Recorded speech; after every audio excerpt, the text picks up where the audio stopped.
So when you look at AI supremacy, which is, I guess, what we're going to look at, world dominance for AI, it felt like last year, 2 years ago, it was about talent, it was about the right chips, it was about the right technology, and now it's all about infrastructure. Let me just talk about the concept. First of all, it is still about people. Yep. We don't have enough electricians in the world to fit the need in building out this infrastructure. Two, it is about national security. It has enormous geopolitical issues all around it. JEJE VIBE. JEJE VIBE. JEJE VIBE. I'm feeling it. It was JEJE VIBE. Oh, JEJE. JEJE VIBE. JEJE VIBE. JEJE VIBE. It's JEJE VIBE. Ladies and gentlemen, you're welcome to JEJE VIBE. You know I got the amazing queen with me. Thanks, my love. Today we're going to be talking about Larry Fink. So you announced with Microsoft basically a $30 billion fund, And that was just equity. right? We'll raise another $100 billion in debt. You 100 of debt. Talk to me, Larry, about the rationale for this. I mean, infrastructure, if you don't have the right infrastructure, you can't be like a huge player in AI. Well, hi, everyone. Look, we have great partners with G42 and MGX, but let me just talk about the concept. First of all, it is still about people. Yep. We don't have enough electricians in the world to fit the need in building out this infrastructure.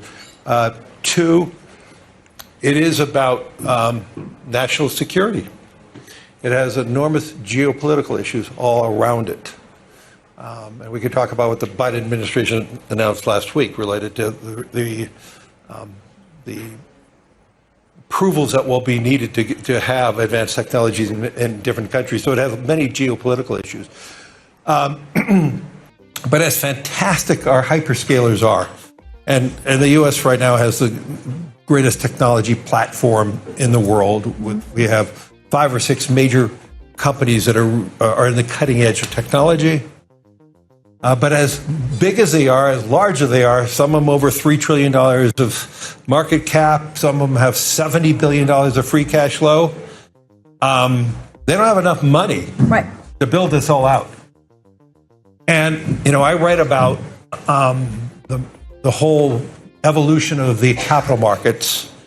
And I believe this is going to be probably the first in our lifetimes where the capital markets, in terms of very strategic growth, is going to play a very large role. Mm-hmm. And I actually believe how the Trump administration is rolling out now, talking about making private sector capital more easy to invest by rolling off restrictions and regulation and permitting. And so the confluence of the capital markets, all the technology, all the innovation, and then you have to overlay all of that on sourcing power. Right.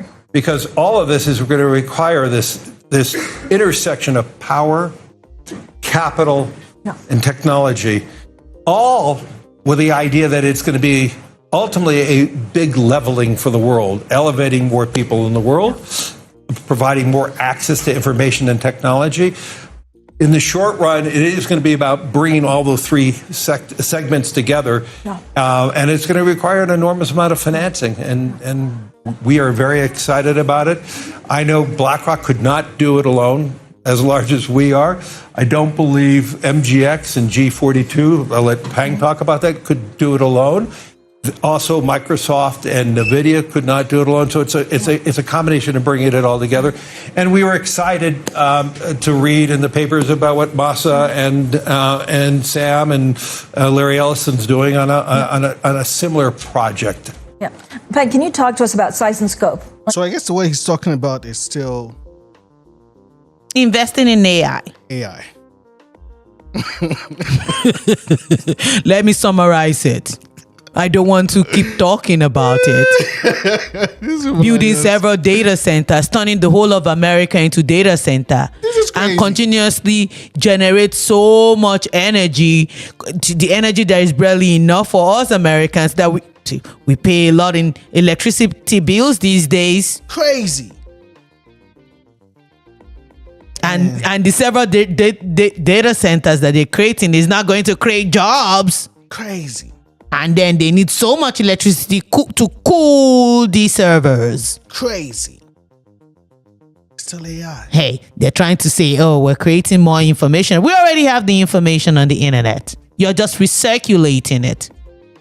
Or recycling, rather. Actually, I mean, when we talk about AI infrastructure, how big will it be? Where will it be? How much money will need to be deployed on this? Sure. But first, let me start by saying this. Great partnership here. Global leading investor, and we are a very active builder of AI infrastructure. So globally today, we have about 60 gigawatt of data center capacity globally. In our conservative joint assessment, My own the world thing needs is more that- than 200 gigawatt. You cannot even pronounce infrastructure correctly. At least it was Instructure. It's not instructure, it's outstructure. Infrastructure. Instructure, man. Bro. It was like English is not my first language. No, but you can pronounce other things correctly. And hey, you're trying to build an infrastructure and you still cannot pronounce infrastructure correctly. Potentially over 300 gigawatt of conservatively, yes, both for training and inferencing purposes. Remember, to build a full-blown 1 gigawatt GB300 class data center, we're talking about $40 to $50 billion. 1 gigawatt. That's one AI data center. We call this AI factory. By the way, Larry, 1 gigawatt. 1 gigawatt. 1 gigawatt. 1 gigawatt. 1 gigawatt. 1 gigawatt. and touch on one thing that's also equally important to power and chips, it's connectivity. Connecting the world with all of this. That's another massive We are investment already required. connected. So, as Larry said, no single company or even single government can do this by themselves. This is why we're joining hands between different investors, builders, coming together under the umbrella of this global AI fund. And Global AI. This is an example of another salesman. We are already connected. It's called internet. Like, what are we doing? Connection through data centers now? This is crazy. to build this infrastructure on a global scale. So one example I'll give to you is in Abu Dhabi alone. Now, UAE is a nation of only 10 million people. But we look at our region, Middle East, we did our assessment. In UAE, to serve the region, we'll need a minimum 5 gigawatt of AI data center. And guess what? We're building that as we speak.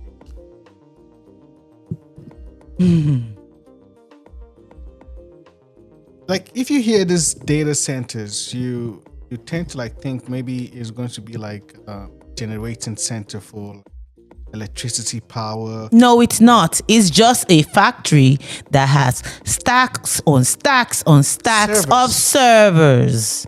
Servers mean storage of information that you're getting from us.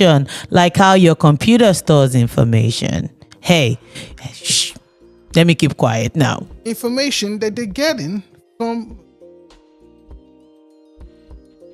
us. This is the data center that they're talking about building, spending billions to go build, to rip off data,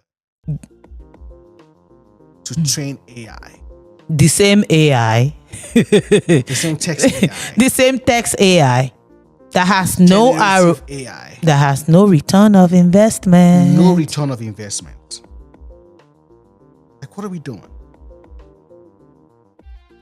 What are we doing? So if UAE needs 5, just imagine other major centers around the world. So this is a massive undertaking. We have to do this in partnership. And I would say, as we sit here in Europe with very high energy costs, there is another idea of having the data centers occupy somewhere within the GCC with the sovereignty of an embassy. Digital embassy. Yeah. Yes. So it'll be a digital embassy. And so that could be a solution for parts This of is the world that nonsensical. have high cost energy So, or are you- countries that have to import energy. So this is, as I'm saying, this represents a lot of geopolitical issues too, and some very large cooperation, which would be a good thing between governments. So, This let is me ask- nonsensical. So now you want to create a data center close to the embassy, like a U.S. embassy, UK embassy, or what embassy? This is crazy. And it has something to do with geopolitical. What are we doing? What are we doing? Like, what are we doing? This is crazy. Digital embassy. I guess there's no more physical embassy now. Your are we embassy is doing? turned to a data center. Crazy. Are politicians aware of, are they taking this seriously, or is it really up to private companies to come up with the funds, deploy it, and get it done? I don't think there's a conversation we're not having with any government that is part of the conversation is about what role can their country play within AI.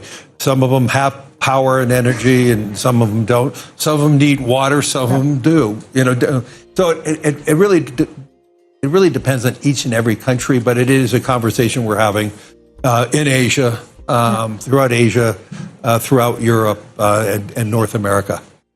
How does the Trump administration, second time? Oh my Africa God. doesn't fall in this picture. Why would African fall in this picture? They still don't have enough electricity.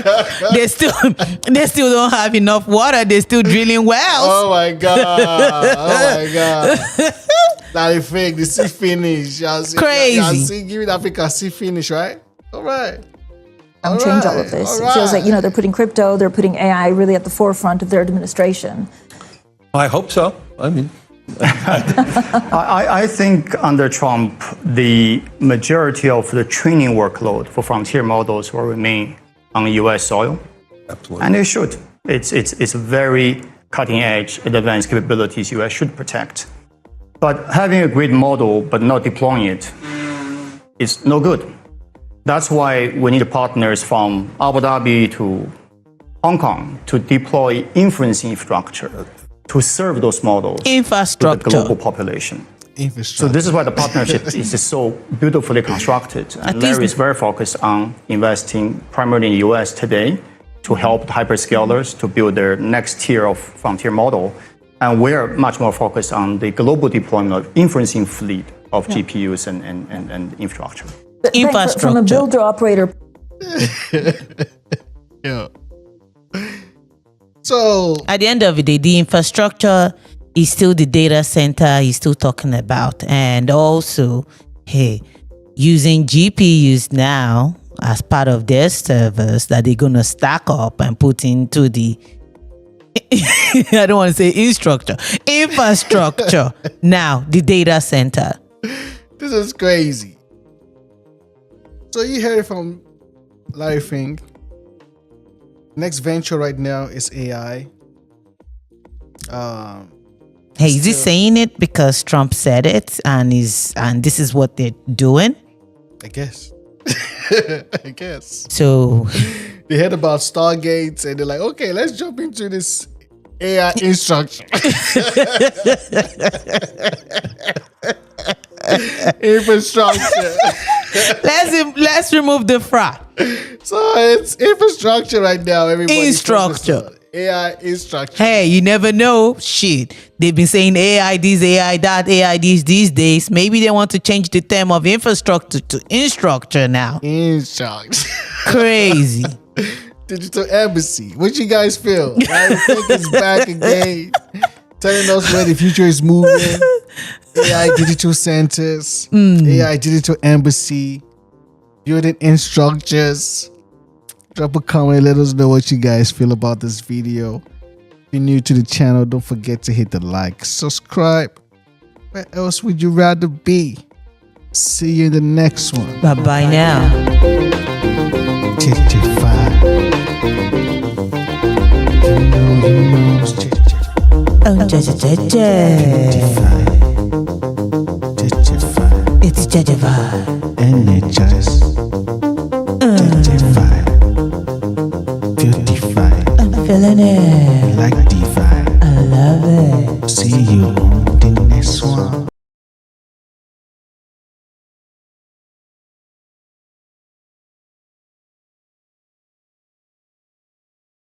Demand has never been higher for these racks and racks of powerful servers feeding the internet's insatiable appetite for computing in the cloud. The reality is that the cloud is not up there somewhere, it's right here. We are in it, you're in the middle of the cloud as we speak. And data centers like this can't ever stop. Streaming, social media, photo storage, and more recently, and requiring much more data, training and running chatbots, like OpenAI's ChatGPT, Google's Gemini, and Microsoft's Copilot. And you can feel the heat coming off of these. Thanks to the generative AI race, data centers like this are springing up as quickly as companies like Vantage can build them. And that means demand for power to run them and cool them is through the roof too. One ChatGPT query takes nearly 10 times as much energy as a typical Google search, and as much energy as keeping a 5-watt LED bulb on for an hour. Generating an AI image can use as much power as charging your smartphone. Hyperscalers building data centers to accommodate AI have seen emissions skyrocket. And this problem isn't new. Estimates way back in 2019 found training one large language model produced as much CO2 as the entire lifetime of 5 gas-powered cars. And even if we can generate enough power, our aging grid is increasingly unable to handle the load. If you look at the peak demand during the summertime, if the data center don't reduce their load, there could be a blackout. Let's say I ask 10 to 50 questions of ChatGPT. The hugely popular chatbot would need to gulp about 500 milliliters of water to provide me with the answers. That's roughly the amount in this standard bottle of water. Hundreds of millions of users then, all submitting prompts, quickly shows just how thirsty artificial intelligence can be. It's little-known details like this that help to shine a light on big tech's water footprint, an often overlooked issue, but one that is increasingly coming under public scrutiny as global demand for AI gathers pace. In July of 2023, for example, protesters took to the streets of Uruguay's capital city to demonstrate against Google's plan to build a data center. The proposal sought to use vast quantities of water at a time when the South American country was suffering its worst drought in 74 years. Xiaolei Ren, a researcher at the University of California, recently published a paper looking at the resources needed to power AI models, as well as what can be done to try to quench the thirst of this juggernaut. In general, the public is getting more knowledgeable and aware of the water issue. If they learn that the big techs are taking away their water resources and they're not getting enough water, nobody will like it. I think we're going to see more clashes over the water usage in the coming years as well. So this type of risk will have to be taken care of by the companies. In just the last few months, tech giants deeply involved with AI research have reported a massive jump in their water consumption. Researchers say that AI is partly to blame, as companies use millions of liters of water to keep temperatures in check at their data centers. It's easy to think of the internet as something that's intangible, but whether it's asking questions of ChatGPT or logging in to check your emails, the computing power needed to keep these websites running relies on a lot of water. Microsoft disclosed in its latest environmental sustainability report that its global water use rose by more than a third from 2021 to 2022, climbing to nearly 1.7 billion gallons. For Google, total water consumption at its data centers and offices came in at 5.6 billion gallons in 2022, a 21% increase on the year before. It means that Microsoft's annual water use was the equivalent to more than 2,500 Olympic-sized swimming pools, while for Google, this would be enough water to fill nearly 8,500 pools.